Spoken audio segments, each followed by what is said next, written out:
Break के बाद एक बार फिर से आप सभी दर्शकों का अन्नदाता कार्यक्रम में स्वागत है। बढ़ते हैं अगली प्रस्तुति की ओर।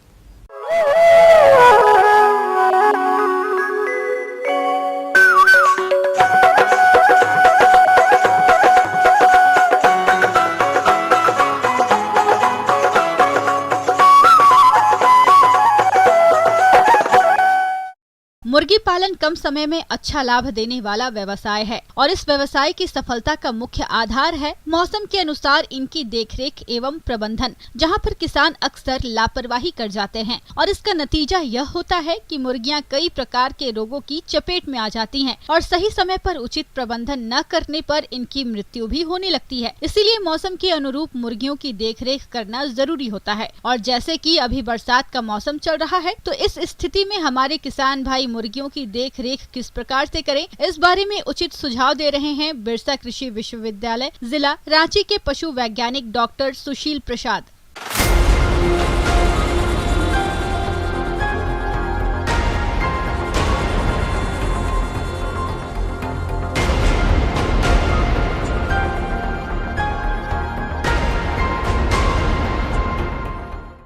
जैसा कि आप देख रहे हैं कि अब हमारा मौसम परिवर्तन हो रहा है। अब हमारा मानसून, हमारे राज्य में मानसून ब्रेक होने वाला है। अभी तो प्री मानसून चल रहा है, तो आप देखेंगे कि बरसात के दिन शुरू हो गया। तो बरसात में आपने गर्मी में अच्छे तरीके से प्रबंधन किया। अब इसके बाद बरसात में आपको प्रबंधन में थोड़ी सावधानी बरतने की ज़्यादा ज़रूरत है मुर्गी पालकों को, क्योंकि मुर्गियों में बहुत सारे बीमारी के लक्षण आपको बरसात के दिनों में ज़्यादा दिखता है। तो पहला चीज़ हम चूजे से बात करते हैं कि चूजे का पालन आप कैसे करेंगे बरसात के दिनों में। तो चूजों में आपको सबसे बड़ी चीज़ है कि आप जहाँ भी मुर्गी के चूजों को रख रहे हैं, तो उनके लीटर को, यानी कि जो बिछावन जो आप लगाते हैं मुर्गियों का, तो पुआल का कुट्टी दे रहे होंगे, या फिर आप धान का भूसा दे रहे होंगे, या तो फिर आप लकड़ी का बुरादा दे रहे हैं। तो इसमें आपको ये ध्यान रखना है कि ये इसमें नमी की मात्रा ज़्यादा ना हो, क्योंकि बरसात में नमी ऐसे ही ज़्यादा हो जाता है। आपके दीवार से नमी आएगा, आपके ज़मीन से नमी आएगा। तो उस स्थिति के लिए आप नमी को कम रखें। यानी कि कैसे करेंगे कम, तो यानी उस समय के लिए आप हमेशा लीटर को उलटते पलटते रहें और थोड़ा थोड़ा उसमें चूना मिलाया करिए। चूना का काम क्या है कि वो आपके मॉइस्चर को सोखता है। दूसरी चीज़ है कि इस समय आपको कॉक्सीडिया नाम की एक बीमारी है, जिसका प्रकोप बहुत ज़्यादा होता है, और वो आपके लीटर से ही, यानी कि जो आपने बिछावन लगाया है उससे ही वो आपका एक परजीवी है, जो कि आपके मुर्गियों को हो जाने पर खूनी दस्त जिसे हिंदी में कहते हैं, और मुर्गियों में बहुत ज़्यादा मृत्यु दर बढ़ जाएगा चूजों के अंदर। मुर्गी में कॉक्सीडियोसिस रोग एक अत्यधिक घातक और एक संक्रामक रोग है। यह रोग मुर्गी पालन की सबसे गंभीर प्रोटोजोआ परजीवी जनित बीमारियों में से एक है। इस रोग में कमजोर हो जाने के कारण 100 तक मुर्गियों के चूजों की मृत्यु हो जाती है। बहुत से पक्षियों जैसे मुर्गी, टर्की, बत्तख, कोयल, तीतर, कबूतर, कौवे, गिनी आदि में देखने को मिलता है। लेकिन यह रोग मुर्गियों को प्रमुख रूप से प्रभावित करता है। इससे खासकर मुर्गियों के चूजे प्रभावित होते हैं और इससे प्रभावित होने पर चूजों की मौत सबसे अधिक होती है। तो इस चीज़ की आप सावधानी रखेंगे। अगर आपका लीटर सूखा हुआ है और उस बीच में अगर आप कॉक्सीडिया के, जब आपके चूजे 3 सप्ताह के हो जाएं, तो उस समय आप कॉक्सीडिया की दवा 3 दिनों तक आप अवश्य चलाइए। एंटीबायोटिक वगैरह तो आप चलाते रहते हैं, लेकिन साथ में आप कॉक्सीडिया का 3 दिन का आप ट्रीटमेंट खास करके बरसात के समय में अवश्य कीजिए।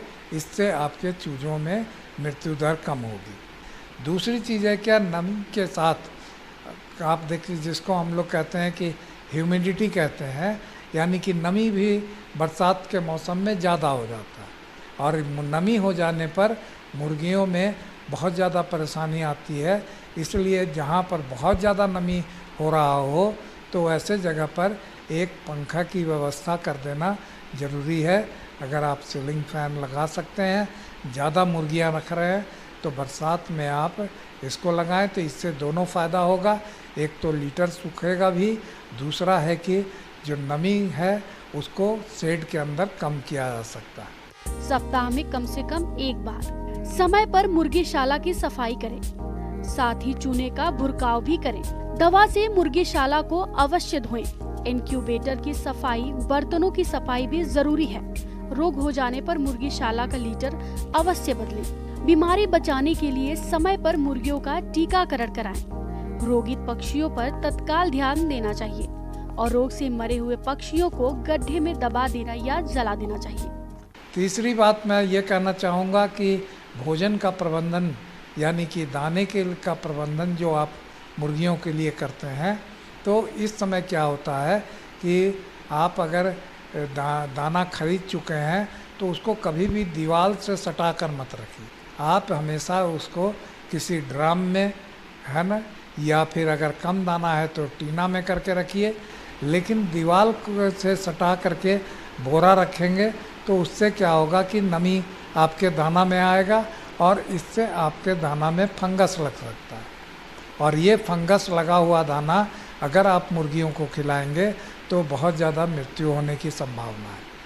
तो इन बातों का आप ख़ास तौर से मुख्य तौर पर इसका ध्यान रखिए कि आपके शेड के अंदर और मुर्गियों के बिछावन में नमी ना हो।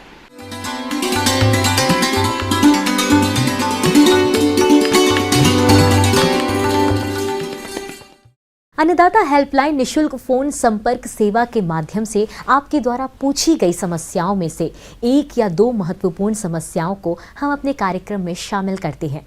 इसी के तहत आज की चयनित समस्या और उसका जवाब इस प्रकार है। अन्नदाता निशुल्क फोन संपर्क सेवा के माध्यम से पूछे गए प्रश्नों में से आज हमने जिस प्रश्न को कार्यक्रम में शामिल किया है उसे पूछा है ग्राम गोलाघाट, जिला बक्सर के कृषक मुनेंद्र राय ने। ये करेला की फसल में कीट नियंत्रण के बारे में जानकारी चाहते हैं। तो मुनेंद्र राय जी, आपकी जानकारी के लिए प्रस्तुत है कार्यक्रम का ये अंश।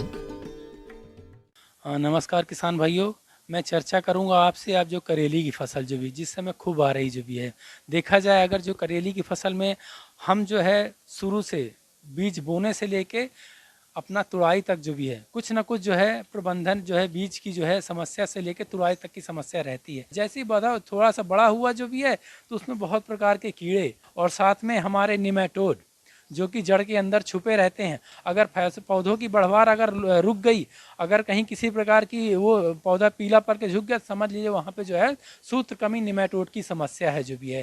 तो उसकी समस्या से निदान पाने के लिए उसका सीधे पौधे उखाड़ के आप जो भी है दूसरी जगह जो है निकाल के डाल दीजिए इसको जो भी है। कोशिश करें फसल चक्र का जो है ज़रूर उपयोग करें आप जो भी है।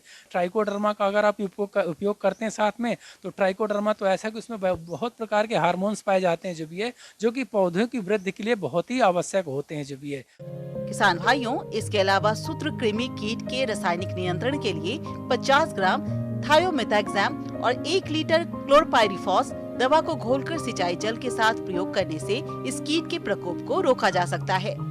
इसके बाद जैसी हमारी फसल बढ़ी तो आजकल तो करेला होता तो बहुत कड़वा है, लेकिन ऐसे ऐसे कीड़े आ गए हैं, आप देखेंगे जो भी है। करेले की फसल में कई तरह बोरर, आजकल करेले में फ्रूट बोरर की भी समस्या आने लगी जो भी है। कई बार किसान जो भी है ध्यान नहीं देते, जब वो तुड़ाई होती तब जारे पूरी फसल जो है खराब हो और मार्केट में वैल्यू पूरी खत्म। जैसे मार्केट में बेचने गए तो बस कोई खरीदेगा नहीं उसको, वो तो जीरो भाव गया क्योंकि आज लोग को पसंद ही नहीं कर। तो आप जो कम से कम 3 दिन का अंतराल रखें। लेकिन अगर आपने जैविक का उपयोग किया तो कोई दिक्कत नहीं। जैविक अगर आपने आज दवाई डाली है, दूसरे दिन फसल तोड़ना चाहते हैं, कोई दुष्परिणाम नहीं जो भी है। किसान भाई, जो जानकारी मैंने दी आपके लिए हो सकता है बहुत ही सार्थक होगी जो भी है, तो जो निश्चित रूप से आपको फायदा होती है। इसी साथ में आपसे विदा लेता हूँ। नमस्कार। हम यह उम्मीद करते हैं कि आज का